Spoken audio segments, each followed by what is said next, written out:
அன்பிற்குரிய அல்லாஹ் நல்லடியார்களே, நம்ம கலிமி இஸ்லாமிக் மீடியால 60 டேஸ் குரான் சேலஞ்ச் போயிட்டு இருக்கு. அல்ஹம்துலில்லாஹ். அதுல இன்னைக்கு டே 47. அல்லாஹ்வுடைய கிருபையால குரான் ஓதுறதுக்கு தேவையான அடிப்படை கிதாபாகிய நூரானி காயிதாவை முழுமையாக கடந்த 44 நாட்களை நம்ம படிச்சுட்டு இப்போ ஒரு 3 நாளா குரான் ஆரம்பிச்சிருக்கிறோம். அல்ஹம்துலில்லாஹ். இன்றைக்கு நம்முடைய குரான் பயணத்துல சூரா பக்ராவுடைய 4வது ஐனை நாம இன்னைக்கு பார்க்க இருக்கிறோம். அதனால பாடத்துக்கு எல்லாம் தெளிவா தயாராக இருங்க. முழு வீடியோவை ஃபுல்லா ஸ்கிப் பண்ணாம பாருங்க. அப்பொழுதுதான் பாடம் உங்களுக்கு தெளிவா புரியும். குரான் ஓதுற பயிற்சியும் உங்களுக்கு நல்லா கிடைக்கும்.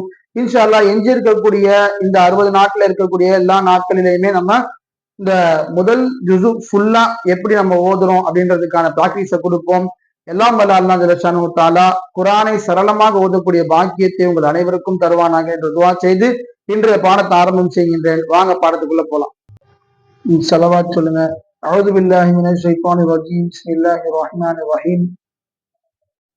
அல்லாஹும்ம ஸல்லி அலா சய்யிதினா வ நபியினா வ மௌலானா முஹம்மதின் வ பாரிக் வ ஸல்லிம். ஓதுவோமா? وَإِذْ قَالَ رَبُّكَ وَإِذْ قَالَ رَبُّكَ لِلْمَلَائِكَةِ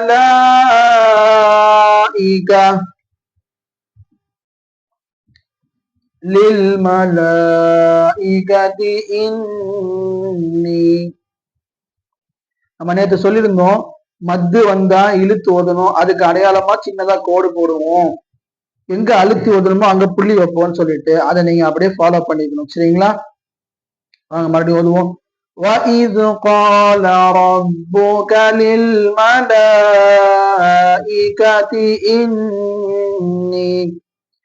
إِنِّي جَاعِلٌ فِي الْأَرْضِ خَلِيفَةً وَإِذْ قَالَ رَبُّكَ لِلْمَلَائِكَةِ إِنِّي جَاعِلٌ فِي الْأَرْضِ خَلِيفَةً قَالُوا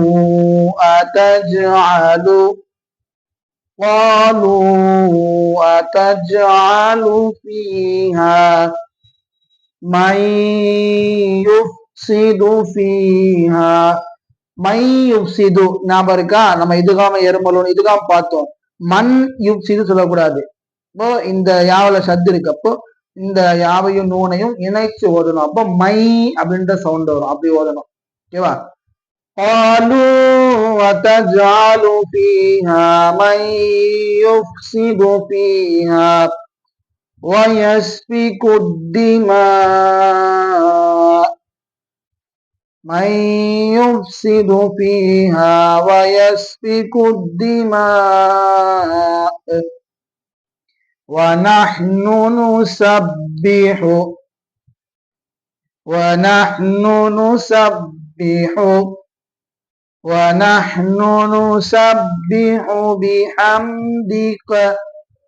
بحمدك ونقدس لك قال إني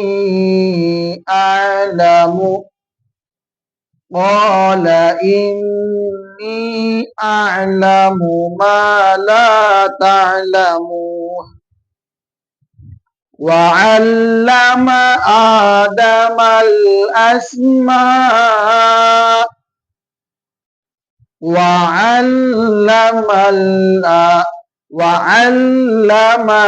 آدم الأسماء كلها ثم عرضهم على الملائكة فقال أنبئوني. இது இக்லாப் இல்லையா? நூனை சாக்கின் பிறகு பா வந்தா நூனுடைய சப்தத்தை மீமா மாத்தணும். அப்போ அன்பியூனி சொல்லக்கூடாது. எப்படி சொல்லணும்? அம்பியூனி சொல்லணும். فقال أنبئوني بأسماء بأسماء هؤلاء بأسماء هؤلاء إن كنتم صادقين. قالوا سبحانك لا علم لنا قالوا سبحانك لا علم لنا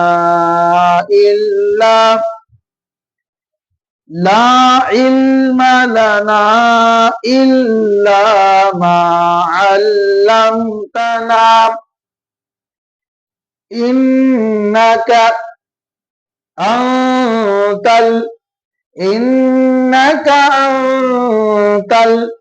العليم الحكيم.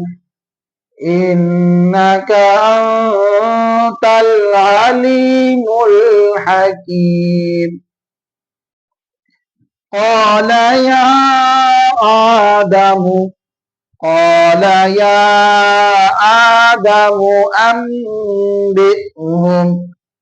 أنبئهم بأسمائهم. இங்க பாருங்க, மீம் சாக்கின் சுக்கூன் பெற்ற மீமுக்கு பிறகு பா வந்தா அந்த மீம மூக்கில் மறைத்து அழுத்தி ஓதணும். எப்படி ஓதணும்? أنبئهم بأسمائهم أنبئهم بأسمائهم فلما أنبأهم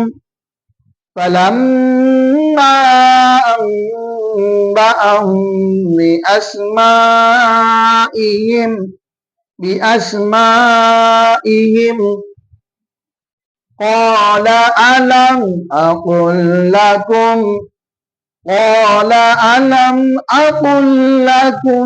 إني أعلم غيب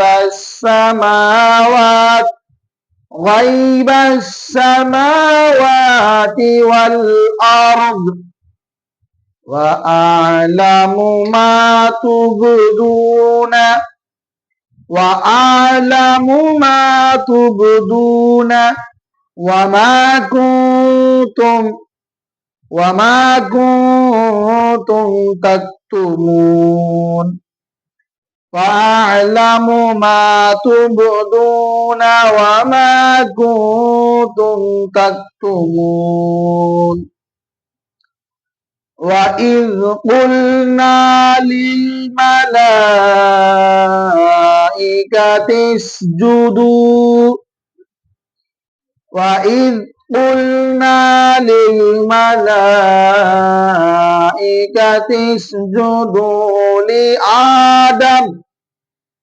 لآدم فسجدوا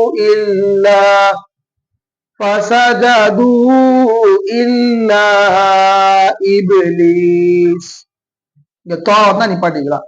إلا إبليس أبى واستكبر وكان من الكافرين.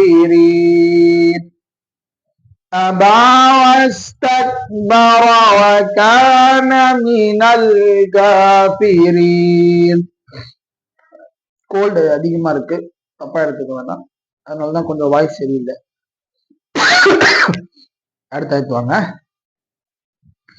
وقلنا يا آدم اسكن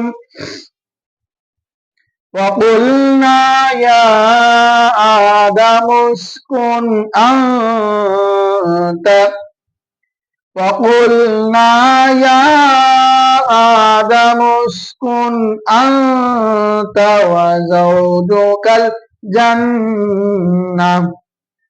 وزوجك الجنة وكلا منها رغدا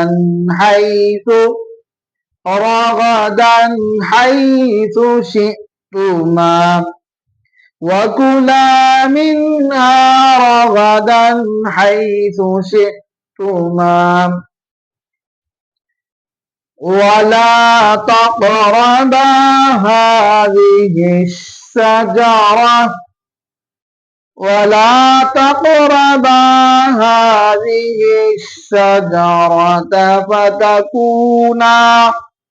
فتكونا من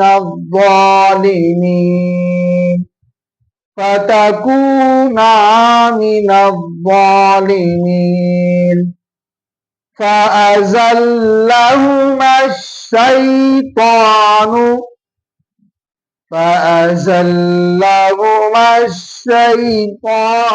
عنها فأخرجهما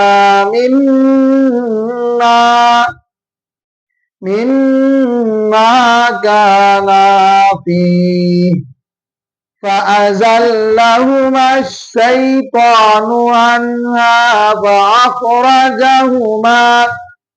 فأخرجهما مما كانا فيه وقلنا اهبطوا قلنا இங்க அலிஃப் இருக்கான சேர்க்கக்கூடாது. அப்ப குல்னா வந்துடும்.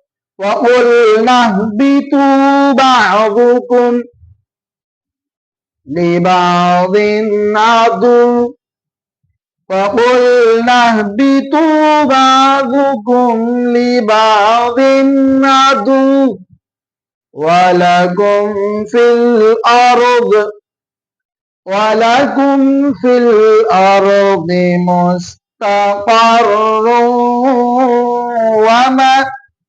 مستقر ومتاع إلى حين ولكم في الأرض مستقر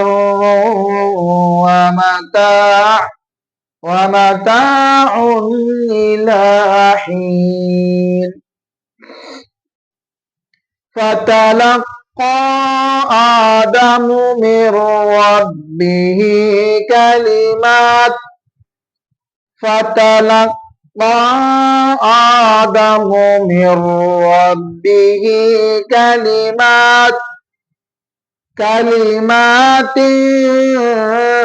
فتاب عليه إنه هو التواب الرحيم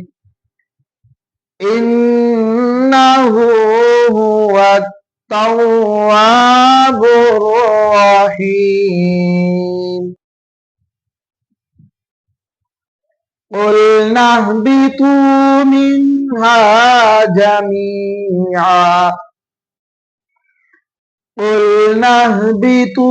منها جميعا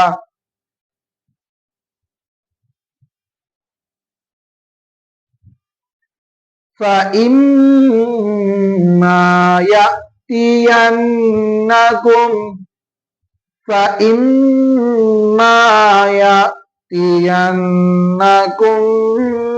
மின்னி பாருங்க, மீம் மேல சத்து, நூன் மேல சத்து, மீம் சாக்கினுக்கு பிறகு மீம் வந்திருக்கு, அந்த மீம்ல சத்து, மறுபடியும் நூன் வந்திருக்கு, நூன்ல சத்து, தொடர்ந்து 4 இடத்துலயும் அழுத்த வேண்டிய இடம். அப்போ ஃபுல்லா அழுத்தி ஓதணும்.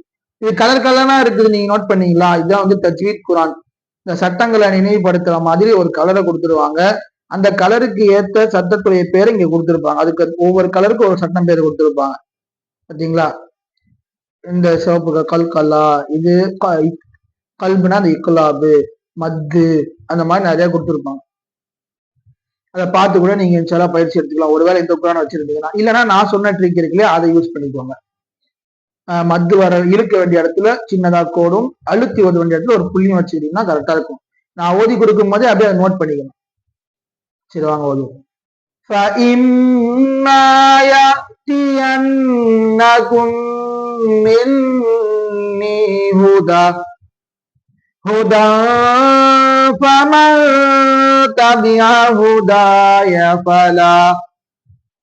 فلا خوف عليهم فلا خوف عليهم ولا هم يحزنون والذين كفروا وكذبوا بآياتنا والذين كفروا وكذبوا بآياتنا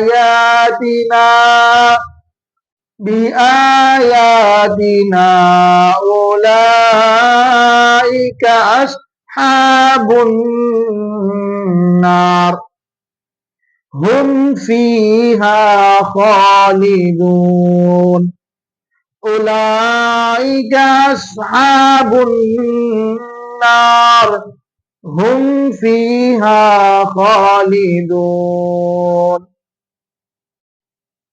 அவ்வளவுதான், 4வது ஐனா அல்ஹம்துலில்லாஹ் நம்ம முடிச்சிருக்கோம். இன்ஷாஅல்லாஹ் நாளைக்கு 5வது ஐனை பார்க்கலாம். அல்ஹம்துலில்லாஹ் இன்றைய பாடம் உங்களுக்கு தெளிவா புரிஞ்சிருக்கும்னு நினைக்கிறேன். பாடம் தெளிவா யாருக்கெல்லாம் புரிஞ்சுதோ கமெண்ட்ல அல்ஹம்துலில்லாஹ்னு போடுங்க. அல்லது ஏதாவது சந்தேகங்கள் இருந்தால் நீங்க கமெண்டின் மூலமாகவோ அல்லது என்னுடைய நம்பர் இருக்கு டிஸ்கிரிப்ஷன்ல, அந்த நம்பரின் மூலமாகவோ நம்ம வாட்ஸ்அப் லேர்னிங் குரூப் இருக்கு, அந்த குரூப்லயோ எந்த சந்தேகம் இருந்தாலும் நீங்க கேட்கலாம். இன்ஷாஅல்லாஹ் நம்ம அதை தெளிவுபடுத்துவோம். நாளைய பாடத்துல உங்கள் அனைவர்களையும் சந்திக்கின்றேன். அஸ்ஸலாமு அலைக்கும் வரஹ்மத்துல்லாஹி வபரகாத்துஹு.